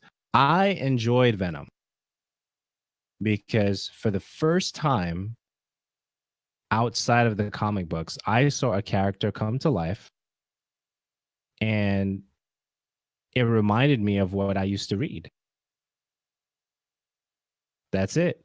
This I don't know if you want to call him a disgruntled uh failure of a reporter, which at a particular point in his life he was doing amazing until things just went left. um I expected Eddie Brock's character to be what I saw on screen for Venom. Very ruddy, right, in terms of the way he looks and the way the character was portrayed. So I expected that. I expected him to have, just be a little cocky and arrogant about, how he presented his reports and stuff, very aggressive in his approach. I expected those things. So when he quote unquote got paired with the Venom symbiote, that made sense to me. watching it. It could be completely off on based on what I used to read many years ago in the comics, but the way they created the symbiotes on screen, I thought was amazing to watch, and how they were paired with different human beings and that kind of a action for me was enough. Um, Comic relief, if you want to call it that, from time to time was enough for me. Whether this character is owned by this company or this, all that stuff, I don't get involved into that conversation. I leave that to the individuals who know all that stuff. Whether Venom is owned by this company or that, I don't know. I don't care. But watching it was really fun, and that's how I really feel about it. I think it was really cool. I enjoyed it. I'd watch it again. I enjoyed the scenes that the action scenes were really dope. I enjoyed the fight scenes were dope, and the villain was really creepy, and that was interesting too. So overall, I dug it. I dug Venom. I know many of you did not. If you watched it, some people felt that they wasted their money seeing it. I don't know, but I liked it. As long as you liked it. I I haven't dug it watched it yet. I'm not sure if I want to watch it. because See to me. It's gonna be one of those things. Look, I have nothing else better to watch. I guess I will finally watch this. okay, I bet you it's more fun than Fallout 76. Okay, that's probably true. That's probably 1,000 times true. Yeah, I'm just saying. I'll give you that one. I was just saying. So it was cool. It was cool. So I enjoyed that, and I guess I'm easy to please in the context of movies and action and stuff like that. If I can appreciate the character, the introduction of a particular character, and it makes sense for me that they humanize this person and the actor does a fairly decent job presenting it, I'm in. Next thing I probably want to do is Predator. I want to watch that, the one that just came out. I'm considering that. So yeah, I think you'll enjoy it over vault things and Well, thanks. roaming and non NPCs and stuff like that. So, which I know nothing about. I just hear these things. Um, so yeah, so you mentioned that Red Dead Online is not a thing for you right now. Maybe future. Yeah, I'll try it. I just haven't turned on Red Dead in the last few days because I know they Okay. had stages of it about when the beta was going to be available, and I think it was the 30th that it was available to everybody download and try out. Okay. And yeah, this weekend was just dedicated to Gears and Fallout 76. So possibly tonight, tomorrow, and go and see if there's an update and if I can get into that and check it out. See what it's Okay. about. Maybe I would like it. See the difference why I'm not enjoying Red Dead compared to Fallout as well. Red Dead is a very smooth game. I'm not having any personal problems with it. Just genre is not really for me, and I don't even know what I'm doing. I'm running around my horses doing these quests. The story isn't compelling to me to want to pay attention. Okay. So I'm still struggling through that part. But beautiful, beautiful game. So not all bad. Quick question with Red Dead. How much dialogue is there? Is there a lot of dialogue walking around and stuff? Quite a few. So like any time that I'm riding past somebody, they have like the NPCs have something to say. There's a lot of talking that goes on in I guess the different quests that I take, even the small ones. It's amazing that they have so much to say for just bounties that I'm picking up. Okay. Okay. Fair enough. So that's what's going with that. Looking forward to hearing more from you as it relates to Red Dead Online. Okay, so this weekend, what are we on? Okay, Saturday, yesterday, the first, I was playing this particular thing in Destiny 2 called the Shattered Thrones, which I had no idea what I was doing. So I was being carried the whole time. And at the end of that whole process, I think it's like a 2-3 phase process, kind of like a mini raid, as I think it was referred to as that, where I'm going to get this bow and arrow called the Wish Ender, right? And the Wish Ender is one of the best uh, bows in the game. I know there's the Acidic Bite and there's the Subtle Calamity. I think that's 2. And then there's Wish Ender, which is 3, and there may be one more, whatever. But the Wish Ender is the exotic one. Trinity Ghoul is another one. I think that's exotic. So that's 4. And this one, there were like 2 or 3 different stages that you had to do just to get to it, and that thing was a process, okay, to get. But once you get it, it's one of the coolest bows in the game because you can shoot these eggs that give you loot, right? But only this bow can do that. And then you can also see through walls, which is cool, and it does super super crazy amount of damage to Taken, if I remember correctly. And I've been playing around with that. And then there's also this thing where people were farming the black armory weapons early. I think there's 2 sections on Earth, if I remember correctly. Don't like blast me. I'm doing this off of memory, right? So there's 2 sections on Earth. I believe it is outskirts, which is south, right? And then there's the Gulch, which is north, right? Northeast, I think. Right. And then Nessus has 2 sections, which is Hollows something, and then there's another section for Nessus. So basically, between 7 to 10 minutes, you can hang out in this particular area, and then an enemy would spawn, and you take out the orbs protecting the enemy, then kill the enemy to try to get weapons for Black Armory, which releases, I think, this upcoming week, which is the 4th, I think, right? So that's happening right now in that space. Wish Ender was really cool, and that's all the Destiny stuff I have on my mind right now. Taco says now you need to carry him because he needs that Wish Ender. Yeah, that Wish Ender is dope. That Wish Ender is dope. I got carried. So shout outs to Lego Dragons for carrying me through that. And yeah, I'm really having fun. So earlier now in this stage of this particular episode, I was talking about why I broke away from my clan to be a free agent to get picked up. So the theory was, I'm going to mention it real quick, where I decided that it was easier for me to let everybody go, be a free agent to get picked up by whoever they wanted to get picked up by. And my theory was, if I'm a free agent, maybe somebody would pick me up, which is probably very arrogant and overconfident maybe, but at the same time I was going to say, hey guys, can you like add me to your clan? I wasn't going to ask, but whoever asked me first is where I was going to go, and that's what ended up happening with that whole situation. So Wish Ender is exciting. I'm really happy that I finally got it. But the thing was with Wish Ender is although it sees through walls, there's an exotic that I usually rock right now. I thought I was done with Destiny news, but I'm thinking about this. Let me get this out, Daniela. Let me get this out. There's this helmet that you get, right? And this helmet allows you to track. It's called the Foe Tracer.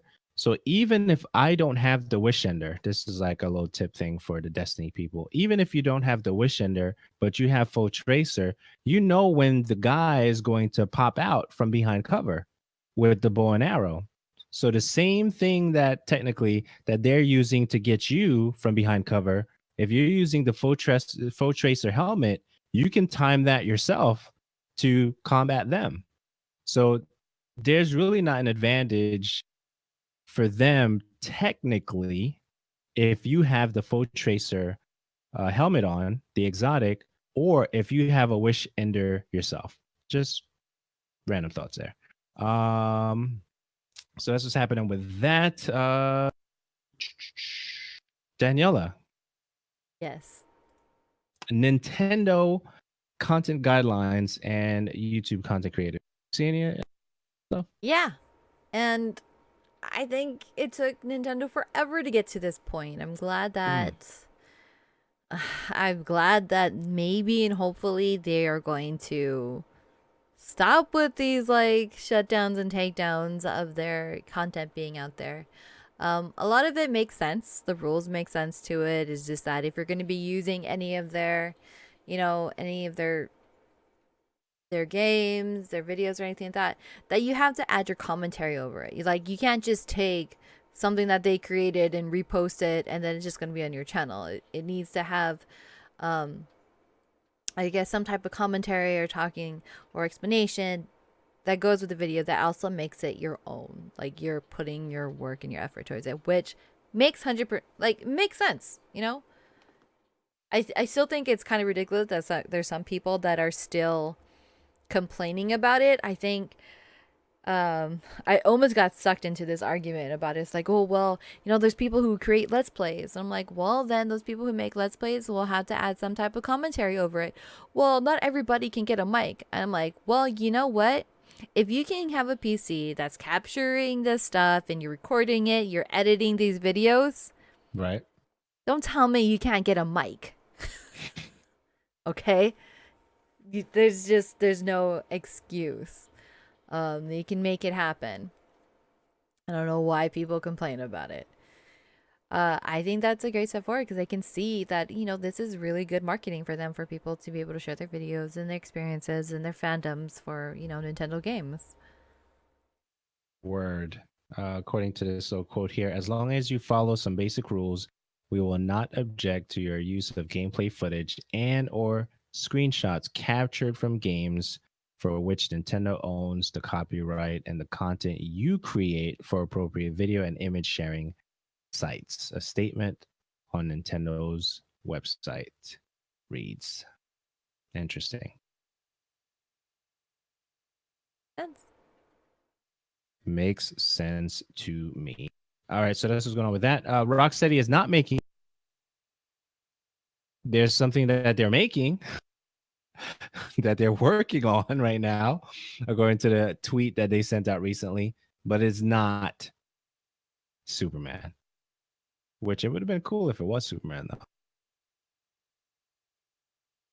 It would have been. I don't know if I would want a Superman. Is there like a desire to have a Superman game? It would have been cool to see it, especially from that studio that brought us all those dope Batman things that they made. I think Yeah, that I would guess so. be, I guess you're right. Yeah. you know what I mean? So in that sense, I think it'd be awesome to check out. But they're not making it. Looking forward to seeing what they're going to, any company really, are going to say or do during the game, which is next Thursday. What is that, 6 or 7? Let's see, that's 6. So looking forward to seeing what happens with that. Okay, so uh, 2 more things, and then we'll open it up for questions. If you guys have any questions, comments, or that you share with us before we close out, we'll definitely ask you to do that once we open it up to questions. But 2 more things, specifically, this one is just an announcement because I don't want to get I don't want to get banned or blocked from anything. This is just sharing information, okay, as we do here. The Anthem closed alpha was something that was publicly uh, mentioned that you guys can sign up for. That's all I have there. Daniela, what's up? I've been trying to get into that link for the last several days. Like, I'm amazed. I'm Still? like, yeah. It always comes up as busy. Okay, wait. I didn't check today. I checked yesterday and the day Check before right that now. and the day Check right before now. that. Um, Check live. Check it now. Check it but right now. yeah, I'm having Copy problems getting link. in. Copy link address. Mm-mm-mm-mm. This is as far as I always get right here. The sign in is where I get stuck. And it just sits there. Yep, it just sits there. They can outsource on Fiverr a voiceover. They could. They really could. If they provide the script, I guess, that they want to use. There's other voice acting, voiceover sites that you can use too. A lot of great voice actors. I mean, not that you need a voice actor, but if you want to really hire somebody to do your voiceovers, which I think is an Man, absolutely ridiculous thing, there. I'm telling you, man, one of the dopest villains, Kingpin and Daredevil. He's just so dope. So dope. And Goro also says there's a desire to have quality superhero games akin to Batman, Arkham, and Spider-Man. There is. I just, for some reason, I don't think it's a Superman that way. Word. No. So yeah, Anthem. Well, yeah, that's as far I as I get on the site right there. keep trying, because I want to share thoughts with you once they open it up. Try, and I hope to get there soon. Next thing from you is Persona 5 Dancing Edition. Talk to me about that. All right, so it's more than just Persona 5. It's actually 3 different games in the Persona series, but they're all the dancing version. So, very, very lucky. Atlas reached out and, gave us the opportunity to review their Persona 3 Dancing in Moonlight and Persona 5 Dancing in Starlight, which has been bundled up into, make sure I get this all titled correctly. I had it right here too. Dancing, and there's a lot of dancings. There's a lot of dancing. I saw you playing that too. It was a lot of. It was actually a lot of fun. So it does take place in the Persona series, but it has a lot of characters and inspiration from it. And one of my questions, because I haven't played Persona, any of the Persona games. I did buy 5 last year's Black Friday, but I have yet to even touch it.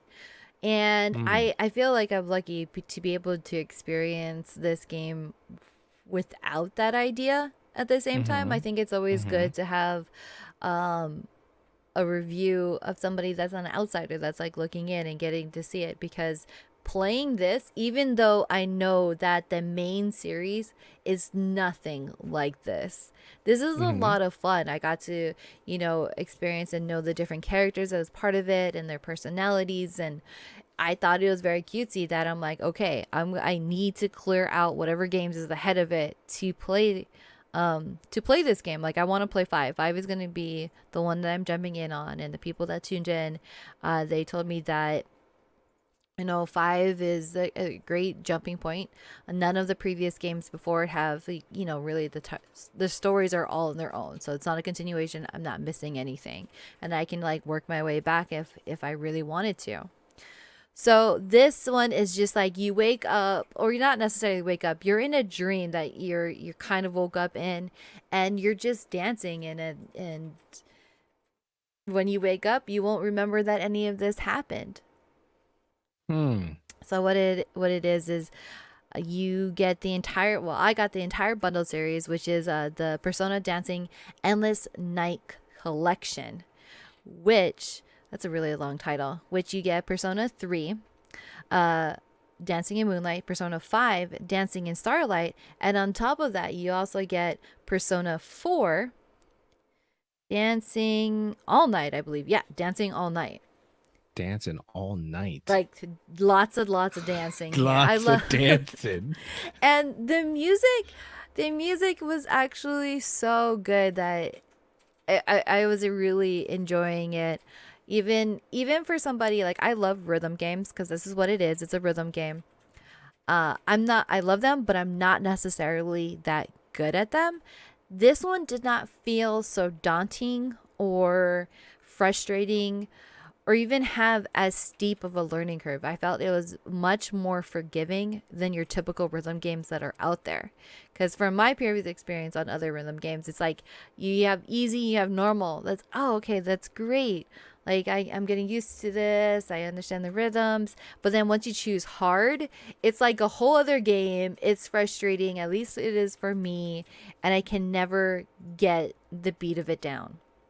This one, like I switched and tried several of the songs, especially the songs that I was enjoying on hard. And I'm like, I wasn't the greatest at it, but I was still enjoying it. I didn't feel like so overwhelmed or daunting. And the characters I have going on in the background was so bizarre, which is The which dancing was bizarre because I was watching you stream and I'm like, why is he moving like that? It's like weird. it What is is he weird. doing? It is weird, but that's what made it so great. Like the first song that I did, he was just like dancing on the sidewalk, and I felt like none of his dance moves went to the beat to the song at all. It's like somebody's like dance like you don't care. And I thought that adds so much more flavor to it. I loved it. There one of my favorite songs. I can't remember the title of it, but it was like you're in this like all boy band, like going down in a van. I was like, this is fantastic, and there's just so much colors coming at you. It was a lot of fun. Um, So now, can then you do a mat with that? can you do a what? Can you do a floor mat? When you mean a format? Like a floor mat where you're pressing this Oh, the floor stuff mat. with your No, feet? no, I don't Okay. think so. I don't think it's available for that. Although that would be really, really cool because I'm sure that it would be just as awkward of a dance. Like I felt that was more of like an interpretive dance than it was anything else. Like just go where the music feels for you. Right. Right. But no, it was all on controller. It was all controller. This was available on PS4 and on Vita. And on Vita. The thing is, I was having like the controls on the Vita felt great, but I was trying to figure out. I didn't test it. I didn't get to try it. How it would be played on the Vita itself. I'm assuming that it makes good use of the back controller, the the back pad of the Vita for the scratching Mm-hmm. because to be able to use a PS4 controller for the circles that come outwards that says scratch, you have to use the joysticks. Mm-hmm. For everything else, for the button pressing, you're using the what is it? The triangle, the circle, and the X for everything on the right hand side. Then you're using the up, left, and down for everything on the left side. So on the right and the left, and then you're using the either joysticks for the scratching. So the difficulty picks up when you're with speed as Um, far as like how fast they're giving you the commands on the screen, yeah, that kind yeah, of it thing. gets Okay. a little bit more complex. But it really wasn't that bad at all. I really loved it. In both 3 and 5, you have these different modes that can go ahead and check out, which you have like, the soundtrack that you go in and listen to that has a lot of remixes from the actual game itself. You have the dancing mode, which is what I was playing in. You also have like English and Japanese voiceovers, which I love having that option. Most of the time, I do choose Japanese voiceovers.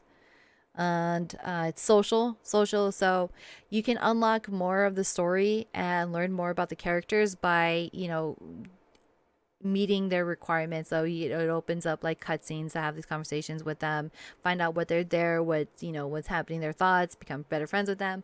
And on top of that, like there's little certain like little mini quests of like, oh, hit X amount of good hits for this song, or get perfect on this amount of times to unlock and learn more about him. By doing that, you unlock different outfits, accessories.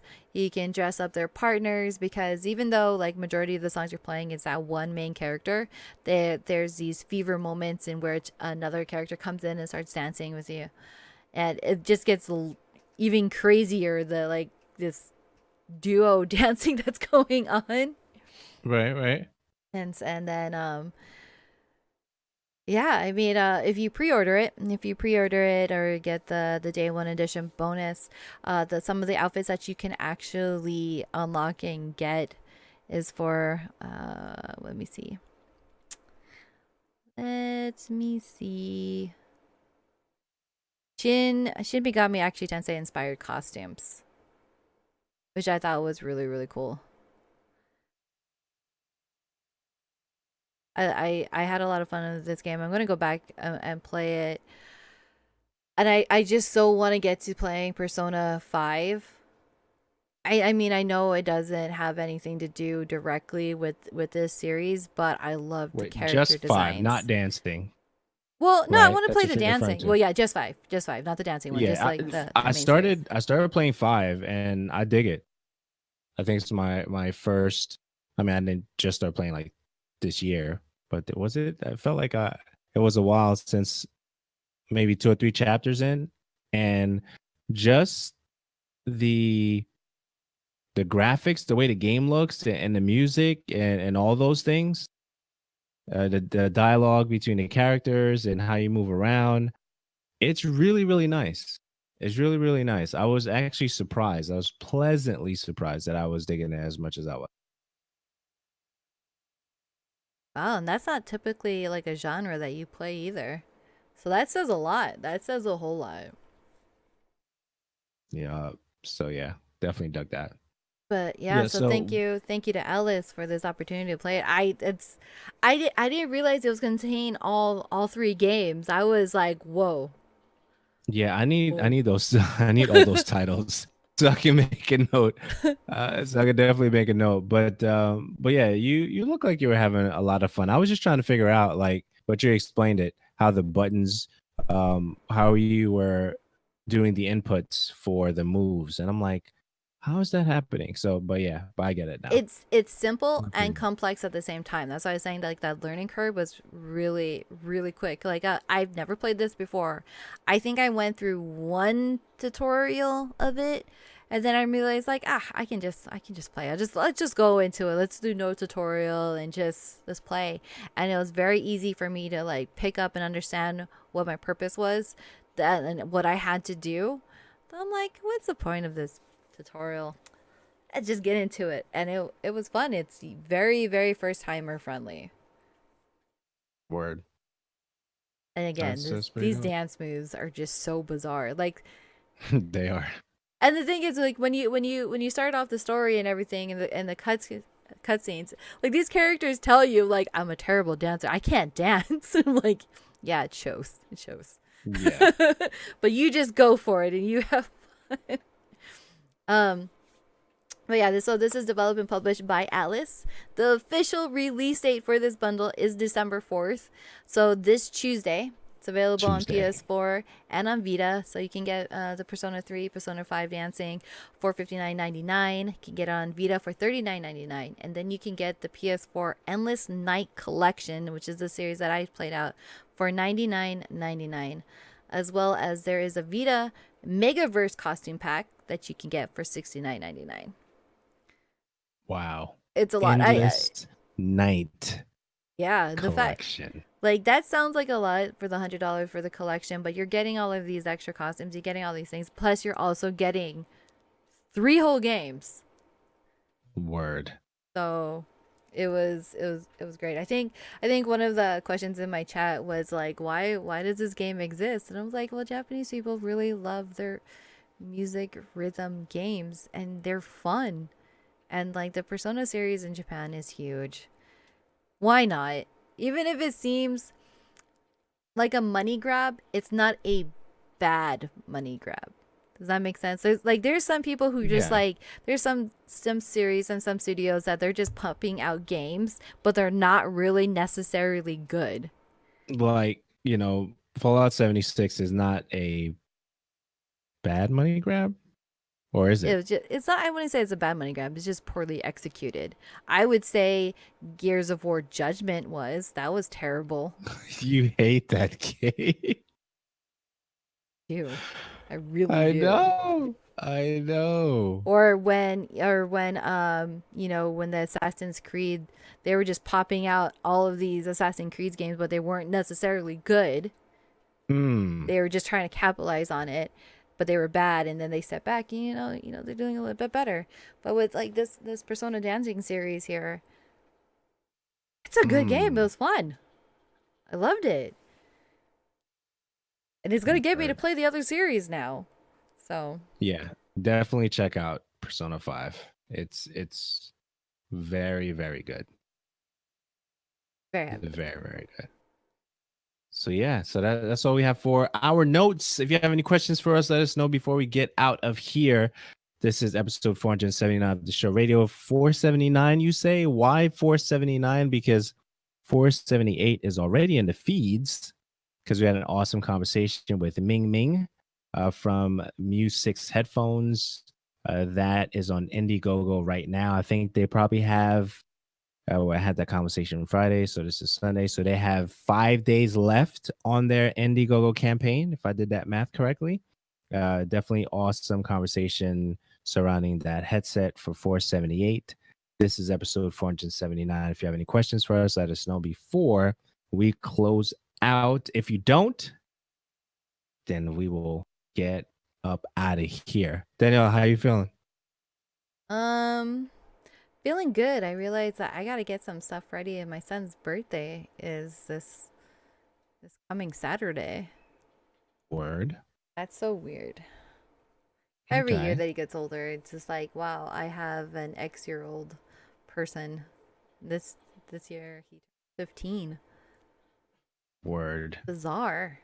Growing Thank up. you, Taco, for showing up. Appreciate you guys being Word. here. Appreciate it, man. Yeah, that wish ender stuff, man. Like you'll be fine. You'll be fine. Cause I saw this one cat. He was trying to do it, and I'm like, I see you though. I know when you're coming out from the cover because I have Photo Tracer on. So you're not really that much of a threat to me if I didn't have that exotic. So if you have that, consider using that. But yeah, so we'll work out the details on when you want to use. Okay, so don't do what I did. Don't make the mistake that I made where I didn't use the full armor set for Dreaming City. Because if you use the full armor set for Dreaming City and you have that bounty for that, you get a legendary piece. I did the full set of something else, and I did Shattered Thrones, and there was a bounty that if you did Shattered Thrones with the full set of Dreaming City, you get a engram for that. And I didn't do that. I realized that I went through the whole thing and I lost out. So don't do that. Don't make the mistake that I made, but I'm definitely down to do Shattered Thrones again if you're down. I think that's it. That's all I got, Daniela. That's all I got. I usually wear it there to cause more damage. Yeah, and there's a thing for that too, because if you use the armor for more damage, Riven's curse, you also take more damage, which is why I don't like wearing it because it's like you're taking more damage, but you're receiving more at the same time. So it's like you know the armor looks cool, so it has that you know that thing attached to it, but it's definitely worth if you want to do it for the bounty and stuff. So All right, if you guys don't Destiny have 2. any other questions, I'm going to close it out here. You guys have a fantastic week and see you guys on the next show for episode 480. Yeah, it'll be 480. All right. So thanks for 480. tuning in to our podcast. Missed our live show? You can join our Discord where you can leave questions and be a part of our community. Head over to Apple Podcasts or your favorite podcast app and subscribe, rate, and review our show. For our show notes, visit theshowradio.info. And thanks for tuning in and see you on the next one.